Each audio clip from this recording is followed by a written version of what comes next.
why, God, can I find answers? Why don't you give me insight in the truth that I'm looking for? And it certainly darkened my heart, and I was startled and shocked about the feelings at that moment towards God. It really became hateful, and I I thought I can understand myself that I'm so intensely struggling with all these big topics, but this is not good. I just knew something is not right here.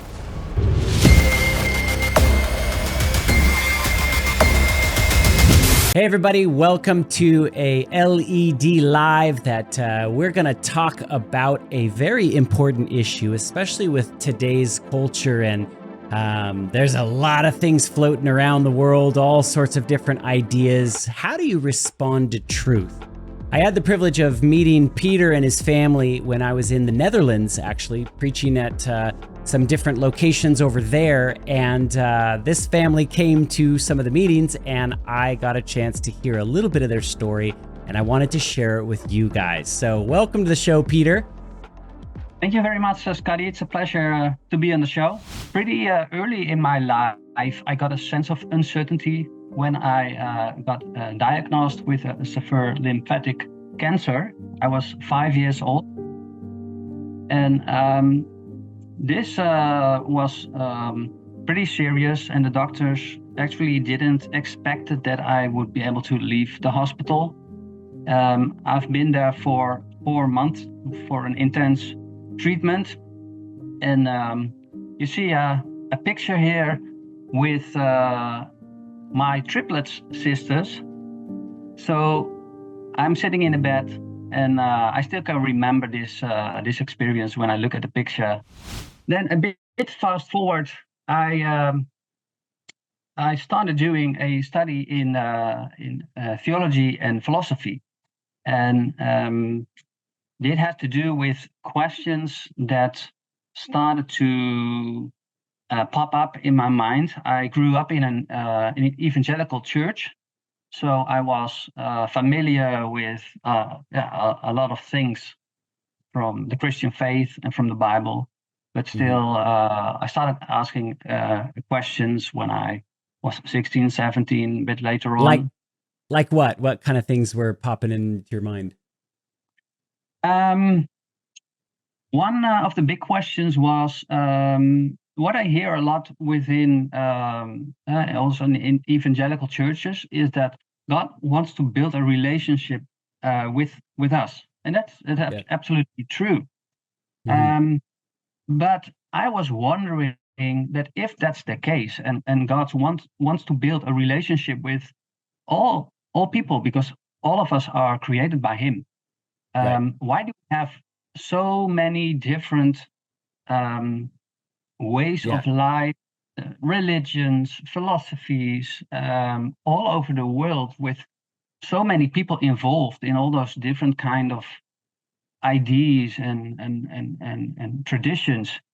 And even within the church, you see a lot of differences, and that's to say it in a positive way, but you also have divisions, people not understanding each other. So that was a big question that came up. Another one is that I started thinking about the whole relationship between the secular science and the Bible. I always knew, and I was taught that in some kind of way there is a conflict between them, and you should not go ahead with all the evolutionary framework and so on. But I didn't really understand why, and I was also not really sure if it really mattered. How would we really know how to determine, way back when something wasn't written down, or there's no video of it, but I think that the Bible gives us enough information, and those two things, evolution and creation, they seem to completely not fit. Yeah, that's true. So and one of the things that I learned that sometimes when I have a conversation with somebody who is not a Christian, maybe a bit skeptical about Christianity or religion in general, is the argument that it depends on where you are born. Mm. So maybe if you are born in Kazakhstan, you might become a Muslim, or when you are born in China, you become a Buddhist, or and if in the Western world you're likely becoming a Christian. So, but regardless of the context where you grow up, everybody has a responsibility to think about truth. That's right. So, and even if you grow up in a Christian context, you still have the responsibility to think about what you are being taught. And in some ways, I think it has advantages because you get more familiar with the Bible, you have some background information. On the other hand, it can also make it a bit more complex because maybe you also are learning stuff which looks like the real thing, but maybe isn't. And then you need to start distinguishing between those things, and then difficult questions start arising. How do you find your way through all of this? The Bible says, seek and you will find, right?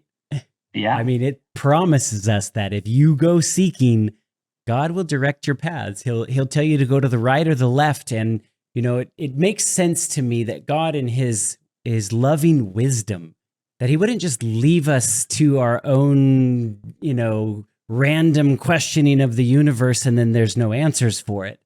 But it does take some digging. And when you start to dig, there has to be some kind of line of truth that everybody's judging off what's happening, right? It can't just be relative to whatever truth you believe in could be different than everybody else's truth. There has to be some clear line there. And this was one of the big things that I ran into, because once those big questions started popping up, I started looking for a comprehensive understanding. What is the truth? How should we understand the Bible? How should we look at the world and the history? And the systematic approach that I grew up with was a sort of the dispensational view. And for those viewers who don't have a clue or what it is, it's basically meaning that God has sort of two projects that run parallel within history. He has one project with the nation of Israel, and he has another project with the church. And I highly esteem the way that that the people within this view respect the Bible and treat it as a very important book. And this is also how I grew up within the church. But still, I couldn't reconcile myself with that. I didn't understand why, but somehow I thought, is this really the storyline that the Bible tells? So I was on a path of all those questions starting coming up and piling up. I couldn't just come up with an alternative because there was an underlying struggle which had to do with knowledge and relativism. Just look around you and see how many differences, how many different opinions there are outside the church, but also inside the church. That's right. And then the question comes up, who am I to investigate stuff? In the end, I will I will end up with my own perception as well. Just like all the other people have their own ideas and their own convictions, and what's the point of searching for truth? So, especially in the postmodern climate that we have in the Western world, you are discouraged right from the start to look for truth because you're being told that it doesn't make sense. Right. Or that it doesn't have to make sense. Like, you know, you can believe something that's totally different than me, and that doesn't matter. But to me, that just leaves this open-ended question of what are we even doing here? I think it's not a loving picture of God to just let this experiment play out for no apparent reason. I mean, there's got to be some reason that he's proving to the universe or proving that his ways are true and correct, and that like he wrote a law that should be followed, and Yeah. so there's got to be some kind of purpose for it. And yeah, postmodernism does not answer the question of why is this experiment happening. Exactly. And as you already referred to this great quote of Jesus that if you search for the truth, then you will find it. If you knock on the door, it will be opened. And That's right. this is one of the problems with postmodernism. It's not about our capacity to understand things, but it has to do with the underlying attitude. Are you willing to investigate? So That's an interesting point. To humbly come at a teachable spirit, something yeah, that you say, Lord, show me, and I will respond to that truth. exactly. And that might have an impact on your life. So Interesting. Yeah. uh, Which it is doesn't. why we're having this discussion. But you're getting to this really interesting point, and why we want to flesh this out, because how do you respond to truth? That's really what we're getting at here. Yeah. And so before I zoom in a bit on how God took me through this process, I want to give an encouragement also to the viewers that God often takes time in what he That's right. does. We live in a culture of I want it all, I want it now. Mhm. But that's normally not how he works. He Right. takes time in your life. And I'm not talking about weeks or months, but most of the times Right. years. So Hmm. can get a lot of things very quickly in our days, experiences, entertainment, pleasures, a lot of stuff that Little Light also is evaluating and reviewing. You can get it instantly, but it will leave you empty almost instantly as well. Hmm. And what God is doing, it takes time, but it will endure. And that's Hmm. Amen. something that I discovered in my life. I really am grateful for that. So don't be disappointment or discouraged too quickly Hmm. if you're not directly getting your answer or your Hmm. solution in your life. Maybe God needs a little bit more time to get you somewhere. Yeah. You can see this example in many Bible stories. God really wanted Joseph to experience something amazing. But look at how many years it took of Joseph going through some very trying and troubling times to, if he could just see from the beginning from the end, then he would have said, oh, okay, well, God's preparing me for some grand thing. But Yep, he had to be patient and let God play that out. it's an amazing story of Joseph, and Yes. that's exactly how God works in our life. So, and I think in some way it's also what I experienced when Mm. I started my study theology and philosophy. I needed to read a lot of books, and I um, I noted that once I started writing something down myself, I was much better able to remember it. So I could read a lot of books and then 2 weeks later think, well, what exactly was it about? What was the argument? What was the line? And it's very easy to forget. So I figured out that if I write it down, it's Hmm. much easier to understand it and to stimulate your own process Mm. about it. Mm. So in the course of the years, I collected a very large number of ideas, of quotes, of sort of questions that I have. And so when I got married, I always had to tell my wife, don't just throw my clothes in the laundry. because there might be a note somewhere in my jeans, or all the day I was collecting ideas, and in the end it piled up to, I think, about 2,000 pages of Oh, wow. all stuff that I was thinking about. So when I was in the train commuting to my work, or at night, or during the day, it doesn't matter. It was almost 24 hours a day, and it wasn't always a nice thing. It wasn't a hobby. It was more Mhm. sort of a drive inside of Mhm. myself, that I was searching for something, even if I couldn't define at that time what Mm. it was. And I could easily become agitated when I couldn't wrap my mind around it, and when I didn't get the answers that I was looking for. And then I could become a bit isolated and silent, which was, Mm. I think, pretty tough for my family Mhm. Mhm. sometimes. Mhm. Mhm. And then I just tried harder, but not in the right way. And I remember reading my own notes in back in 2014, I think, Mhm. which said that I couldn't even relax when I took a shower. So it was Mm. it started to You be had a so intense. you had a notepad in the shower.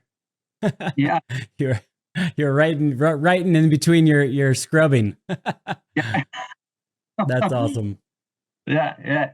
So, but eventually it also started darkening my heart, Mm. and it even caused um, hateful ideas towards God, because Mm. I started to think, here I am searching for truth. When I look around, there are so many people just living their lives, doing their things, and here's some person on this planet trying to get answers, but I can't find them. Mm. Mm. It seems it seems like you don't care, and Mm. this has been a feeling that has um, that has been troubling my heart for quite Mm. some years. Mm. Um, Yeah, it seems like the way God works with us is in a unique way, that when you begin to understand how he works, the still small voice, the orchestration of certain events that happen in your life, you can look back over it, and on this side of the conversation, you can say, "Oh, I see God was there the whole time and he was working through it." But I think he's genuinely working that way so that people don't treat him like a genie. I asked you mm, something and you need to just like pop up the answer like a genie. No, it doesn't work like that. God is generally, working through many different vehicles how to bring understanding, and I like how you said a slow sort of progression of solidifying the truth in your mind. yeah. And I have an example of that, of how that worked out in my life. Mm, So after about 15 years of struggling, um, one day he stopped me, and it went like this. I was squashing with my mate, and it mm, was very competitive. mhm, But then a few weeks, I tried to do my best to win the game, but it just didn't work out. And at a certain evening, um, I also really tried hard doing this sport, and some frustration popped up, and suddenly it started mingling with this huge frustration that I had built up for years and years of, why, God, can't I find answers? Why don't you give me insight in the truth that I'm looking for? mm, And it suddenly darkened my heart, and I was startled and shocked about the feelings at that moment towards God. mm. It really became hateful, and Interesting. I I thought I can understand myself, that I'm so intensely struggling with all these big topics, but but this is not good. I Mm, just knew something something is not right here. So after the mm, game, I took a shower, And this was constantly going through my mind. What's going on? What kind of feelings are there in my heart? And at that time, I had to go to an address to buy a present for my son.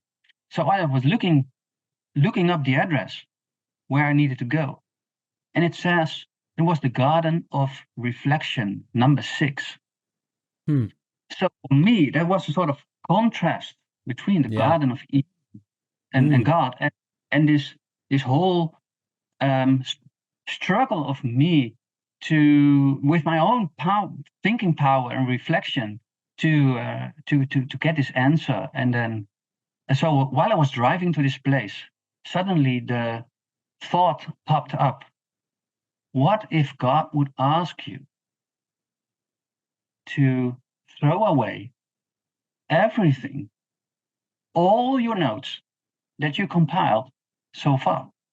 Hmm. And within seconds, I knew that it wasn't my thought, but Hmm. that God asking me. I rarely have heard His voice so clearly in my Oh, life. wow. Wow.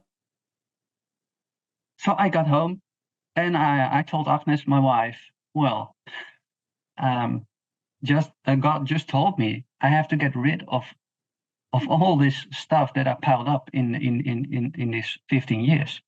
Oh, And wow. normally I'm not so direct in my Yeah. character. So Yeah. she knew instantly, okay, this is serious. Mm. Mm.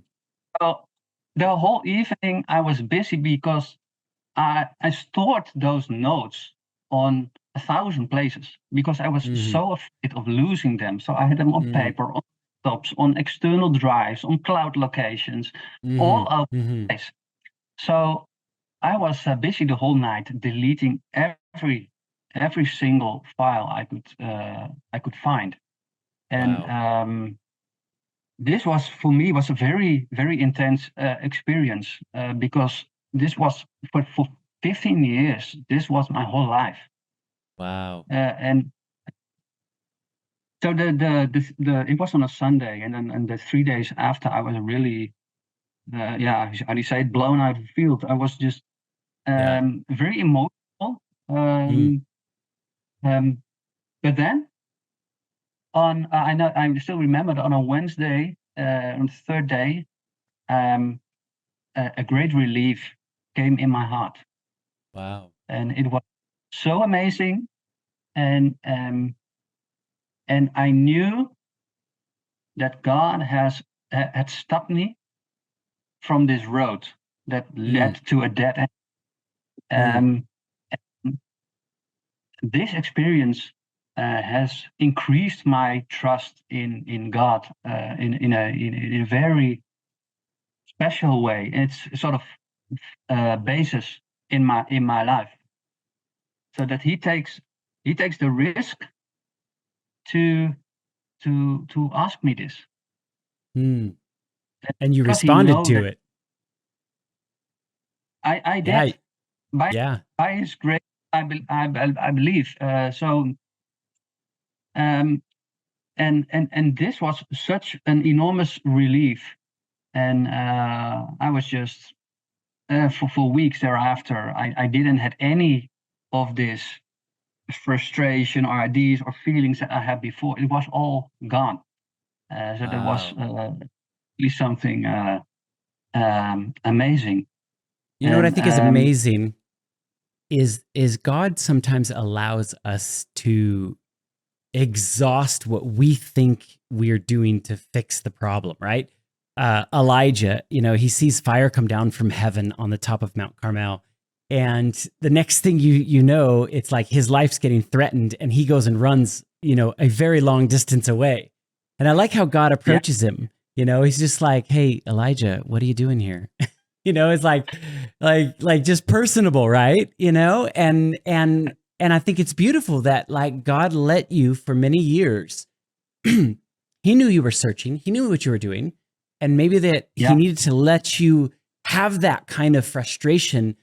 Maybe you were going to listen more in this particular stage than if you would have, he would have told you way back then. So I think God's timing is always perfect timing, and it sounds like it Yeah, thank really you. it hits Yeah, you at the perfect time. it is. And this story of Elijah is a great example. I actually read it this week, and Mm, somehow in Elijah's life, this had become too much his project.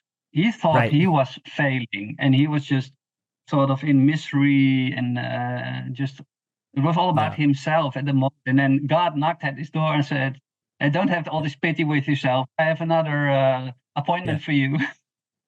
So I love it. yeah. So after this shift, um, I still started thinking about things because that's something just, yeah, it's my character, it's how God built me, so to speak. So Hmm. and I was considering, am I allowed to write this down on Mm, notes, or shouldn't I do it?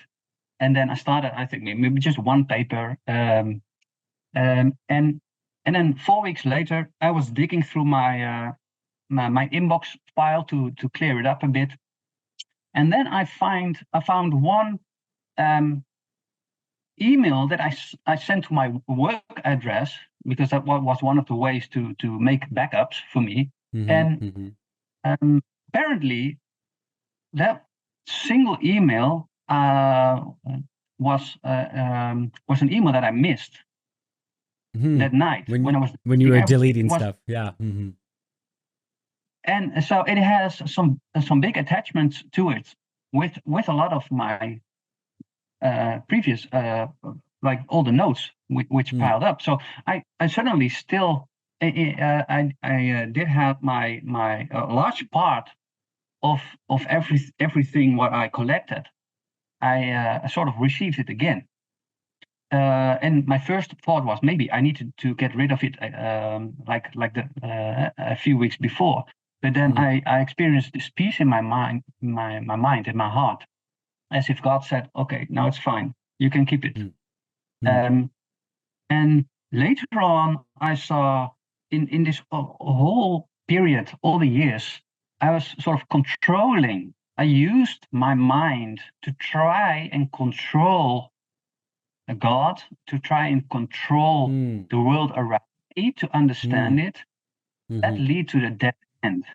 So mhm, now God, in His grace, has had stopped me, and now I had a new starting point to have mm, a more relaxed way of going about.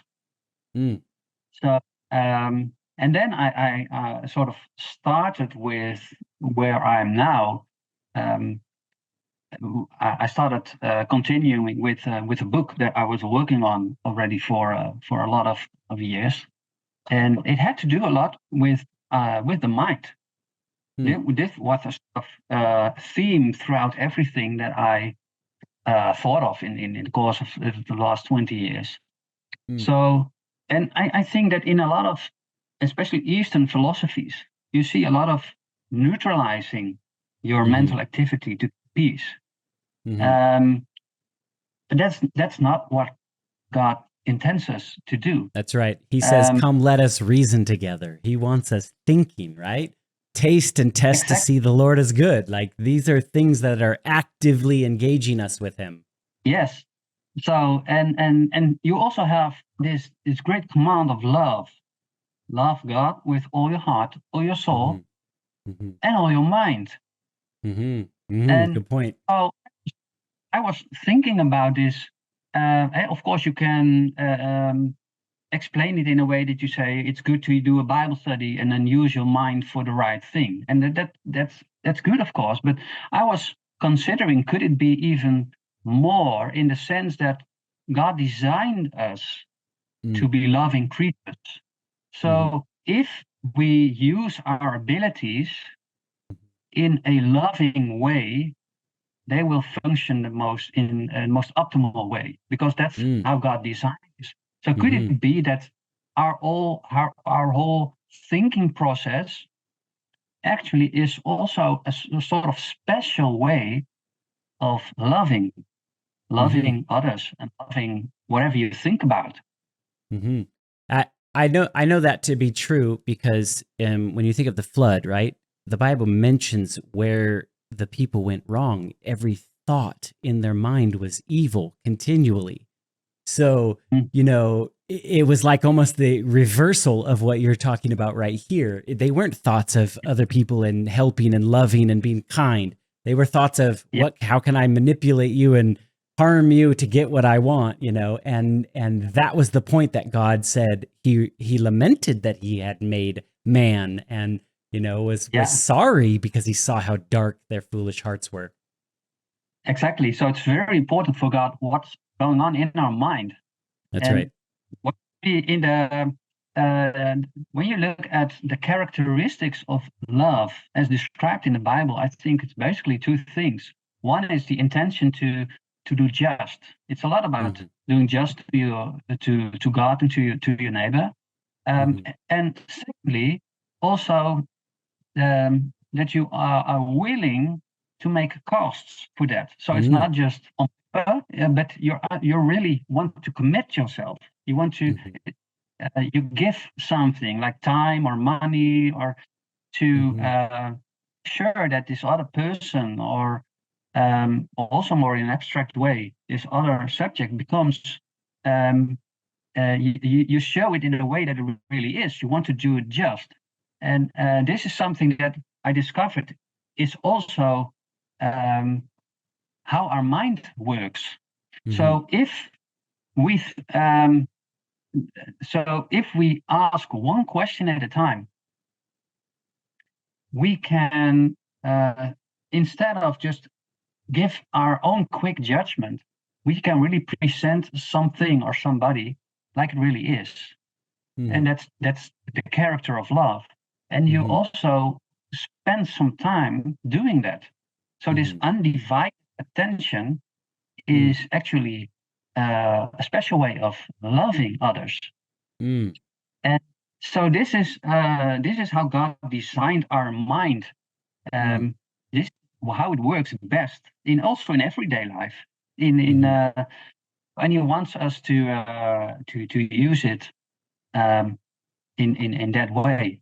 And one of the things that I discovered is once you do it, once you start taking the time to think something through, you get a new idea, you get a new perspective, Hmm. and this implies two things. That on the one hand, um, it is meaningful to think, and this relates to what we started off in the beginning. This postmodern philosophy, it discourages us to think, but if you use your mind to love, you discover that it really has a value.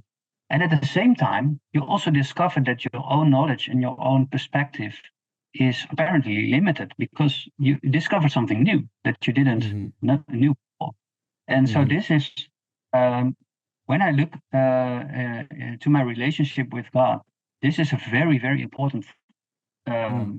thing because he wants me, and he wants you, and he wants all of viewers to think about things.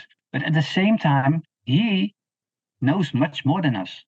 He Hmm. has a much, much broader perspective on things Hmm. than we. Hmm. So Hmm. there's also always this room for, okay, Lord, this is what I think. Hmm. This is the best what I can do. But there's always room for God to guide you, to intervene, and to say, well, okay, but maybe I have a different take on this. Hmm. And I think one of the central um, Bible verses that that that have become really important for me is from Psalm 86, and it's teach me thy way, O Lord. I will Hmm. walk in thy truth. Unite my heart to fear thy name. And Hmm. so he unites our heart with all the thoughts going on in our heart. So when we Hmm. are on our own, when we are going our own way, like we are being taught in the culture, our thoughts go in all kinds of directions and they become messy. You have a lot of unrest in your heart. But when you start to trust God and see that He has a broader perspective, a bigger picture also on your life, then He's starting to make this mess of everything that you think. He's starting to organize it, and He's uniting your heart while looking up to Him for guidance in your life. So, and that's wonderful. Yeah. I imagine that God designed us this way for an eternity. If you live for billions and billions of years, your mind needs new discoveries. There's going to always be moments that we're sitting down with God and God's going, let me teach you the reason why this is the way that it is, or guiding us even through an eternity in a closer and closer walk with Him, how to be others focused. I don't think that there's going to be a time that like we arrive or whatever. We think, okay, I've got all the knowledge that I need to know and I'm good from here on out. We will constantly forever sit at the feet of Jesus and be awed by the depth of love that He had for us to come down to this planet, to do this. This will be a study, I believe, throughout, billions and billions of years. Yeah, it absolutely is. And I love that you bring it up, because what you see in the Western world, you see a divide. On the one hand, the pretension that we can know everything, that we can understand life to its full and control it also and manipulate it. On the one hand. On the other, that's more the modern stream. And then the postmodern stream does the opposite, says, well, no, it doesn't makes any sense. You cannot discover anything. So it's the total opposite. But God is infinite. So what He creating, He is able to sustain us forever. So we will never get to this point that we comprehend everything, because everything is not our starting point. God is the only one who's eternal and who will sustain us for forever. So we will use our mind in eternity to love and to love God. Yeah. So this has been a new starting point for me to sort of ask the same questions that I struggled with before, but now in a more relaxed manner. I could cope with it much, much better. So, and this helped me also when I started having some troubles within the church that I attended. So where is your family at this point with going to church? Are you guys pretty actively engaged in church? You go every weekend, you studying things out as a family, or how's your family at this point? Yeah. So at that stage, they were pretty young yet. I was a part of a Baptist church in the center of the Netherlands. So they were part of it, with all the activities were organized for them, but they didn't really had a lot of connection with what happened in the church. And at that stage, my kids were not really able to explain why that was. That was a few years later when I started understanding things better. So we have now they're older. The oldest is 17, and we have a lot of conversations together about the faith, about what's happening in the world around us, what's happening in the church, all the ideas that are promoted in the world. So, but at this stage, it was more myself and my wife Agnes. We were very conscious of what was going on in this church, that took also quite a long time. I think we have been part of this church for about 18 years. So at start, the kids weren't even there. Yeah, so you raised your kids in this church, basically. Yeah, exactly. Wow. Yeah. So and the first few years were, I think we had a very good time, and we we had a lot of new contacts and started doing some Bible studies together. Was a very constructive and inspiring situation. But then it started going down quite quickly. What was the catalyst? What kind of caused some issues? Is it something you were studying, or how did you?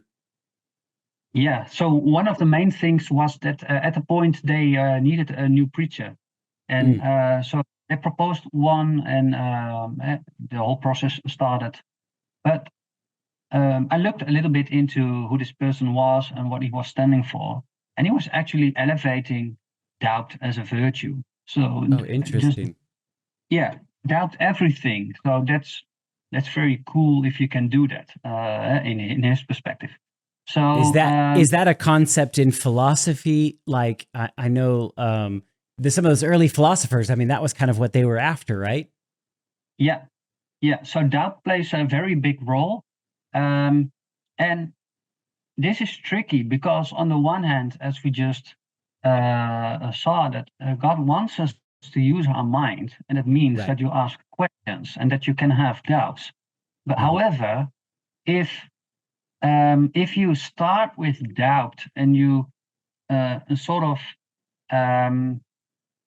everything there is will be you make subject to your own reasoning capacity, then there enters an element of force and power within this whole concept. So now you're not just asking a good question, but you want to get a sort of dominance and power over whatever you're thinking about, even about God. So he's becoming. That's what I honestly believe Lucifer did in heaven. I think that he raised enough doubt and planted this seed in people's minds that began to be the basis of people not trusting God. So doubt can be damaging in that way if it's like, things are brought up that either really put a wedge in between your understanding and it can really wreak havoc on your relationship with God. Yeah, and there's a big difference from the outward appearance. It might look the same, but you can ask tough questions. That's fine, but you can do it, I think, basically out of two motivations. One is that you want to love God, and you want to search for the truth, and that's the reason why you are struggling with difficult questions. The other route is that you actually want to get rid of God and of the truth. So you're using all those difficult questions just so that you don't have to do anything with that, and it doesn't impact your life. And it might look the same at first glance, but it's really a difference of one will deconstruct your faith, and one will cause you to go and search things out. But yeah, you have to have that sort of open, trusting heart to God. And even though you don't understand something, God, I'll let you take the time to show me, and I'll trust that you will show me. Yeah, exactly. Yeah, and there's a lot of room with God. You see it also in the Psalms, for instance, for people to just bring on the table whatever is in your heart, whatever on your mind. So it's not that we need to sort of always discipline ourselves and say, well, okay, maybe I have something that's bothering me, but I need to trust, and I need to. No, God can deal with that. He has a lot of experience with us. So it's important to look to test yourself in the sense of what motivates me, what drives me. So this was a big point in the whole development in the church, and I was surprised, but also a bit shocked about this. This idea of proposing this man to be a sort of leader within the church. Well, he was throwing away all the truth himself. So, but at that stage, I thought that's just maybe a small portion of the church, just a few who want to push it this way. But in the course of the years, it became clear for me that this postmodern idea was permeating more and more and affecting everything that we were doing. And this sort of accelerated when the whole COVID thing started in the past years. And I remember that I had to preach on Christmas. So, but the day before, another person was preaching on the 24th in the evening, and basically was telling, well, we should not look at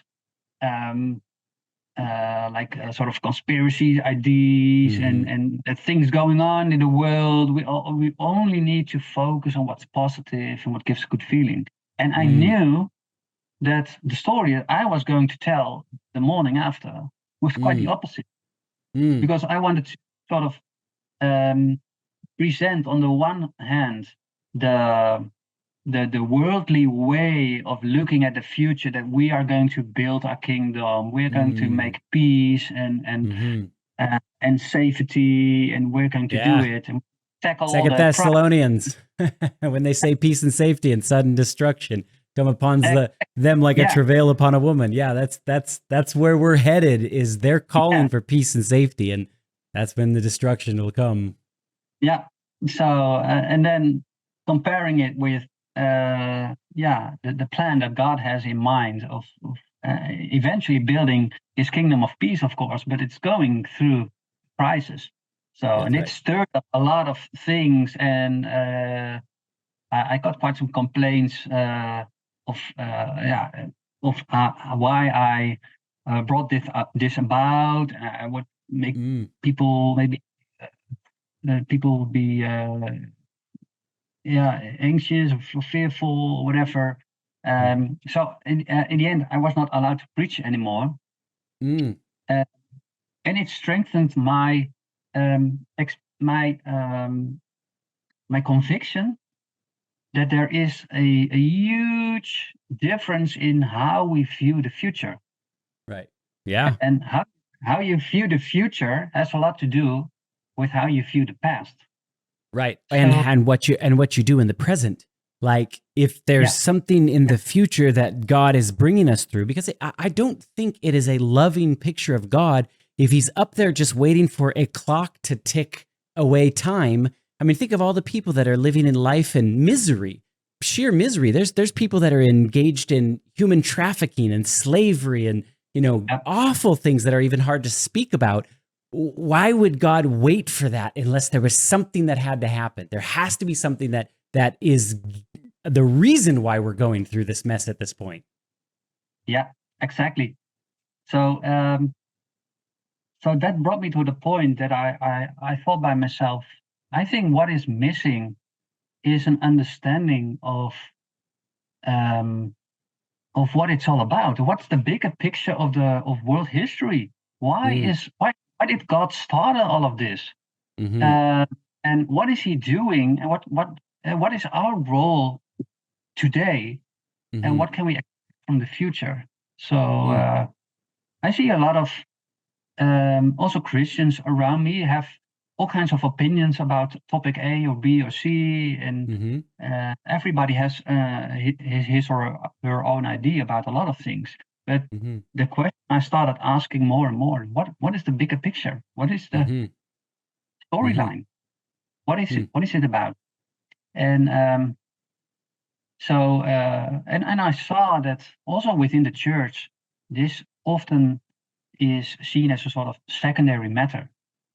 So thinking about the start of the world, God as creator, the whole story of Babel, and how all and people dispersed throughout the earth. It's more seen as something that's maybe an inspiring story, or it doesn't really matter if it's really happening, if it really happened in the past. And these ideas are very popular within the church, but I are very damaging, because you're not just talking about a difference of opinion about one topic, but you're actually changing the whole concept of truth from what's a reliable story about our life, about the real world. You're changing that to something that's just something inside you, feeling, some perspective that you might have on the world. So that's a major change. I think, unfortunately, a lot of Christians also don't really realize what the impact is of this. And this started, this kicked off sort of process that I started creating a timeline to sort of help others see what are the major milestones in what God is doing, and how does it relate to the real world from the start up till the present world stage, and even into the future.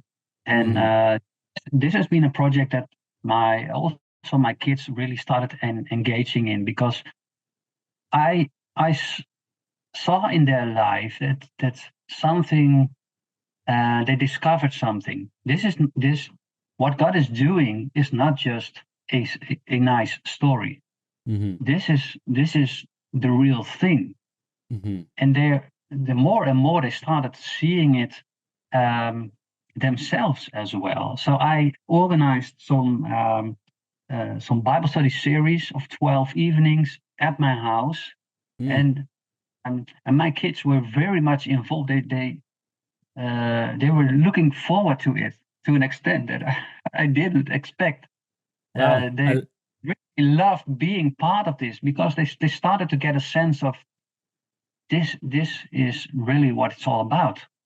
Right. And It's something that I believe, God wouldn't just leave us to random and not give us answers. And so when you begin to discover the answers of how he's worked in the past, how he's working in the present, and how he will work in the future, I think it gives your life purpose. And you begin to look at what you're doing as like, there's a reason for it all. And here's what I need to contribute to this, Yeah. And this is exactly, and we live in a day and age, especially for the younger people, that there is so much uncertainty. And if there is so much uncertainty, you need to ask very big questions about what is the basis of your life. What is your anchor point? Why does anything matter? If you want to answer that kind of questions, you need to look at a very big picture, because it has to be. You cannot just say, well, God loves you. That's fine. And it's true, but it's not enough. Yeah. How do we respond to that? And how do we order our lives knowing that God loves us unconditionally?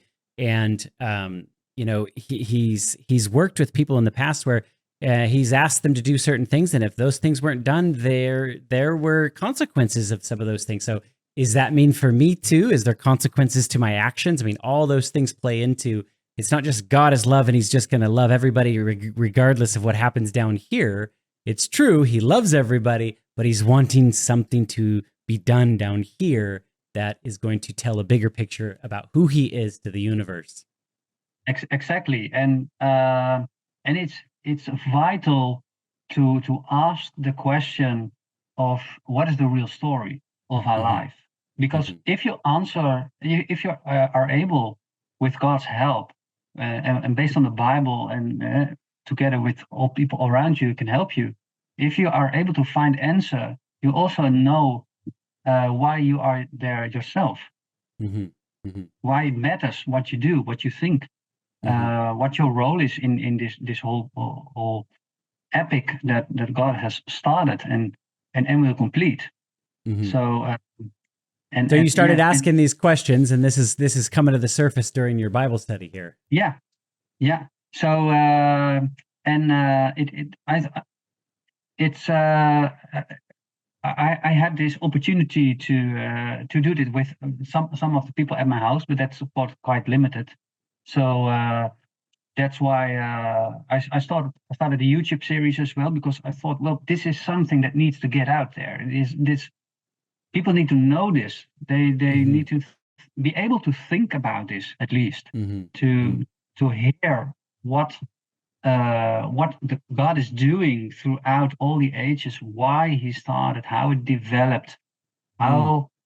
Also, when you look, there's a lot of things going on in our world today, but you cannot understand the current world stage without what's like what led up to this whole situation. It's impossible, and the Bible gives you the anchor points to start to understand it. That's really really helpful, I believe, especially for younger generations to see. Well, this is really it. So, what kind of truths were you discovering with this group? Was it different than what maybe the church was teaching at the time? Yes. What I discovered is that it does make a big difference that how you view the start of history, that we are actually, that we have a young history, that the earth is still young, that humanity is relatively still young. Of course, the secular framework talks about millions and billions of years. The Bible speaks about very short, even about 6,000 years of history. That's amazing if you think about it. And I can imagine that for a lot of people think, well, that's ridiculous. But it isn't ridiculous. Right. There's a lot to say and to discover about it. And this also makes it more realistic that the current generations are part of this. Let's say we have about 180 generations before us. That's not so much. And so we're it's not only about a good feeling.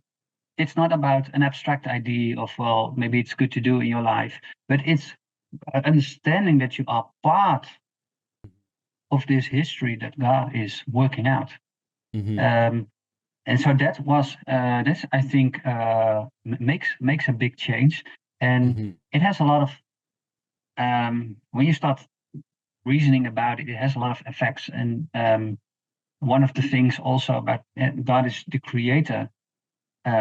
He defines the rules in his kingdom, and he has rules. And maybe we are inclined to throw away all rules in the Western world. I want to design my own life. I want to determine the rules myself. But that's a dead end. And God has given us his perfect law that is the basis of his kingdom. And it's really something valuable. This was a new discovery, including a lot of topics that there's a lot of topics that eventually come up, and also has to do about with the history. That is one of the big questions that I had for a long time, is what about the past 1900 to 2000 years? So I grew up with, you have the Bible stories, and you have the church, then you have a major gap, and then suddenly you have the here and now. But what about this time in between? And also during this in the past years, I started looking a series, Total Onslaught. Oh yes. And this answered basically this question, that the past 1900 years between the early church and where we are now also matters, and a big deal, and has a lot to do with also how our traditions within the church also have grown in a certain direction, and things that maybe you have taken for granted because it has been like this for generations still need to be reconsidered. Maybe one of the things that we are that was new for us was a whole question about the Sunday and the Sabbath. Is that thing? It was absolutely new for me. But once I started to see that God really is the creator, not just as a sort of concept, but he really is. He kicked off the whole history, and he said, "Okay, this is my this is my law. This is how my kingdom is set up. I really need to consider this, even if it's really new." This is true. So, and this is like part of I like how people have framed this conversation about Sunday or Sabbath, like, this God set aside this day. And he told, I think it's the one commandment that says, remember, don't forget this one, right? Because he was looking through time going, this one's going to be forgotten. And times are going to change. That's why, Revelation talks about to the man of sin that thinks to change times and laws, right? Those things that are set in stone were set in stone in the very beginning of creation, and they point to God as the creator God. And so if he is hanging out with us, and he says, I'm setting aside this special day. You have 6 other days over here. You can do what you need to do and work and do what, you feel life is calling you to do. But I want to hang out with you on this one day. Nobody comes to him and says, well, I'm just going to give you Wednesday. I'm just going to give you Thursday. If God's like, no, I want to hang out with you on the Sabbath. And so, times have changed over the years, but when challenged to find the evidence, where in the Bible does it say it was changed to Sunday? There is no evidence in the Bible for Sunday worship. Yes, and very interesting as well is that this power that the Bible talks about, who is about to change the times and the law, it doesn't say says that this power is going to abolish it. Right. It's going to change it. So it's going to make an own version of it. And this is one of the lines that I started seeing, that that God's enemy is always making lookalike versions. He's making all fake versions of what God is doing. So if God has given us with creation, he has given us this day, then it's quite likely that his enemy comes up with a sort of alternative. It's he going to change it, and in this way going to say, okay, who can determine the rules? That's of course the background. It's not just a practical issue. It's about who's setting the rules. Therefore, it's grounded in the commandments of God, because he is the creator, and therefore he can give the right rules to us. Right. So, do we follow him because of his supreme authority? And if he tells us to do something, are we ordering our lives because God said to do it? Or are we saying that's not really convenient for me? The rest of the world worships on this day, and so it's just I'm going to worship on this day because that's why I think there is a really, really good reason why the Sabbath is still the Lord's day that he wants us to worship on. Yeah. So, and to be honest, I still need to get used in some kind of ways of how does it work in our life? What practical implications does it have? And but we want to take it serious and say, okay, if this is the line that God has given us as humanity, then we want to really consider it and say what the impact of this is in our life.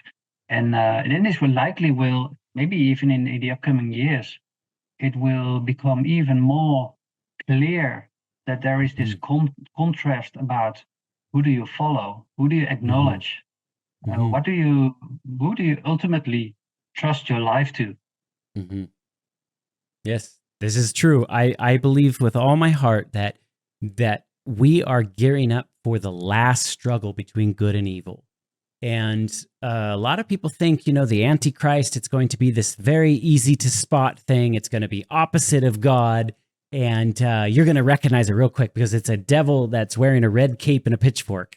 And Yeah. that's not how it's going to play out at all. It's a religious ending of this. Who's the authority of worship, and what God do you worship? And that worship will be forced. There will be laws that will be set in place that say you need to worship on this particular day, and if you don't, there's consequences for that. And God is never forceful. And so as we're speeding through this, I think it's very timely that you have been really starting to study out this topic. You're asking the right questions, and then God is leading you to understand who's the rightful authority. Yeah, he does. So you started studying this out in your little group. What did you do with that information? Did you bring that up in the whole group? So, and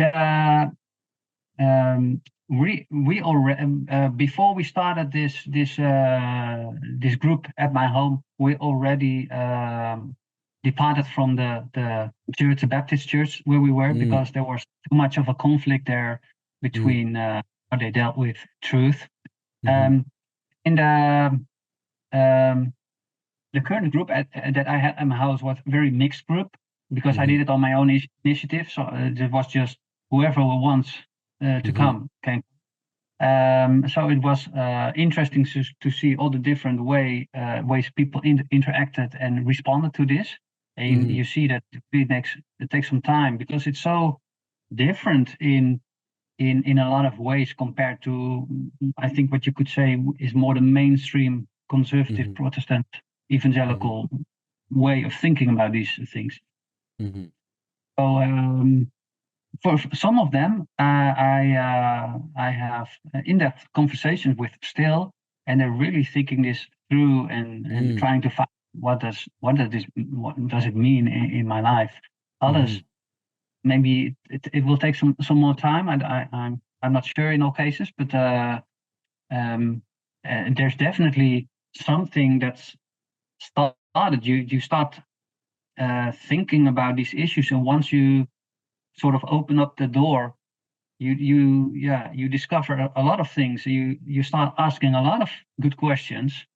So I see this process has started with quite a few people who attended these meetings, and then I try to talk with whoever wants to hear it. So even if I'm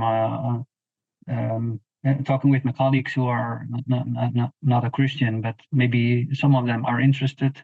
Most of them, unfortunately, not, but some of them are. But also within the family, of course, and you get very different responses. But overall, when I'm able to show that this is not a standalone issue, it has to do with this whole world history, then it's my experience. People start to understand it. It's about this bigger picture. This question that came up a few years. So what is the bigger picture of world history? And this has a lot to do with that. So once you go through this step by step, you get to the point that you say, well, okay, I really need to think about this. This is also what I try to accomplish with the YouTube series that I currently are publishing, which is in Dutch. So it might be a bit difficult for a lot of the viewers, but maybe with some translate option or so. But I try to take the listener step by step, and to see how you get to this point and why it is important to think about these things. So, so in the church that I'm now attending, I see that conversations start coming up as well. At the same time, to be realistic, it's sometimes quite tough. It can give uncertainty. It pops up all kinds of questions pop up regarding the grace and law and so forth. A whole bunch of questions that we could talk for an hour about. but I think I try to focus on what God has given me, Mm. and the responsibility that He gives me, because I cannot change the world. I cannot. It's not my project after all. It's His. But He gives me responsibility, as some of the options that I have, some of the people that come on my way in my life, and I try to converse with them and help them find the truth and take a stand in the current days, and especially in the years to come, I think. I think it's very beautiful when I met you and you came to some of those meetings, to see your whole family there and to talk with some of your children who have also invited their friends to come and learn some new things. It's neat to see a whole family, and it's like, it can be a very difficult situation if you respond to a piece of truth and maybe your church doesn't respond to the truth in that way, Yeah, and you feel a little bit isolated, but your family is just picking up this truth and just all of a sudden sharing it with those around them, and that is a very awesome way to deal with it. And God is a God of answered prayers. Truly, I stand firm on that belief that if you seek, you will find. God will show you. If you knock, that door will be opened up to you. God says, come, let us reason together. He's wanting us to understand why he does what he does. What is the great picture, like the big picture yeah, perspective that you're talking about? I think those kind of concepts God gives us, but he wants us to seek them out, and sometimes we've fallen in a rut of maybe listening to tradition of churches, and we don't even understand why we do those things that we do. And so to sort of take a step back and say, okay, God, I want you to show me in your word, why is this the truth and why is that the way that it is? I know God will actually lead you and guide you through those things. I hope the viewers will get this out of the conversation, that it's really valuable. It really makes sense to search and to knock on the door. It's Amen. Jesus didn't give his promise for nothing. If Hmm. you really want to do it, if you have this intention of doing this, he will Hmm. guide you. And it might Hmm. take some time, Hmm. but that's fine. In the Hmm. end, he will show you the way. So don't take everything for granted, but um, yeah, try and dig into these important topics. And also, if you are a parent or in some other way involved with children, it might be nice to have another chat maybe about it. But um, Hmm. it's very important that you understand yourself, what your conviction is, Hmm. because only if you have thought it through and struggled it through, maybe also together with God, um, then others will see that it's trustworthy, and that they it's not just something that you bring up, but that you are able to explain in your own words also what you mean, and that it's not repeating maybe some author or pastor has said. No, you need Hmm. to it needs to be your own. I That's think also what it. Yeah, I think that's why God wrote it down thousands of years ago. He wrote down what was going to happen. You can't guess the world, what it's going to happen, the direction it's going to go.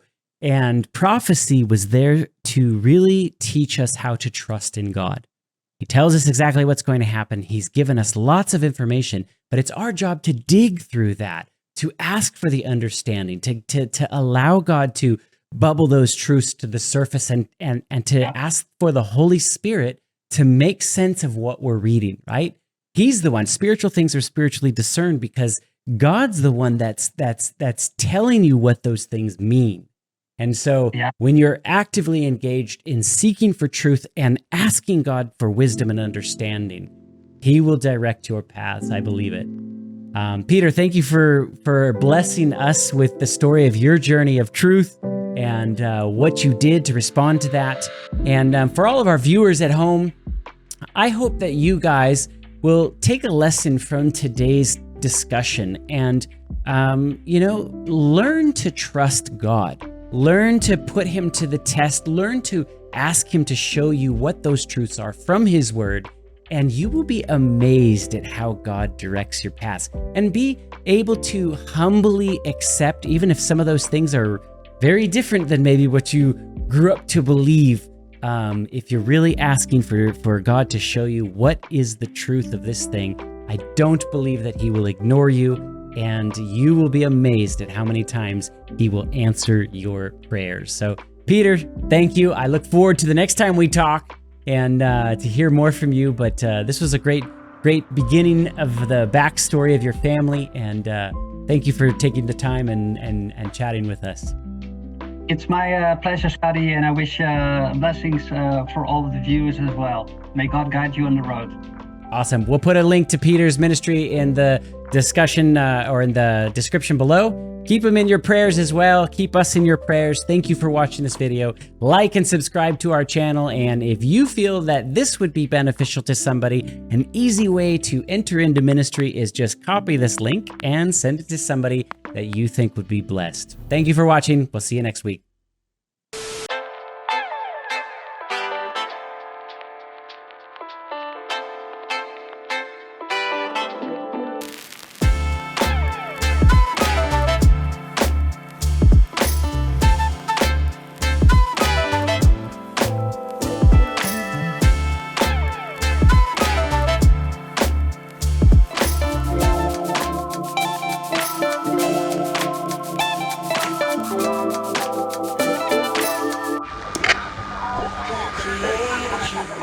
Jacob, and he who formed you, Israel. I will make him a pillar in the temple of my God, and he shall go out no more. I will write on him the name of my God. Be strong in the Lord and in the power of his might. The Lord shall renew your strength. They shall mount up wings like eagles. They shall run and not be weary. Alone, but by every word that proceeds from the mouth of God.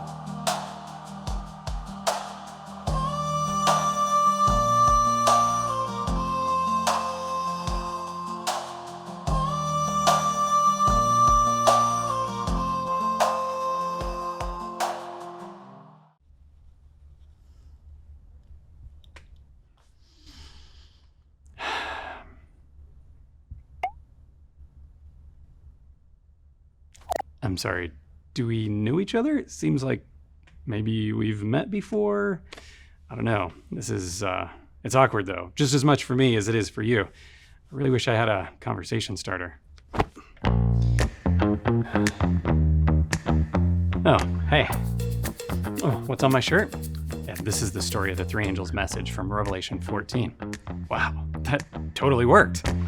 You know, if you have trouble starting conversations like me, maybe you should try Lightwear.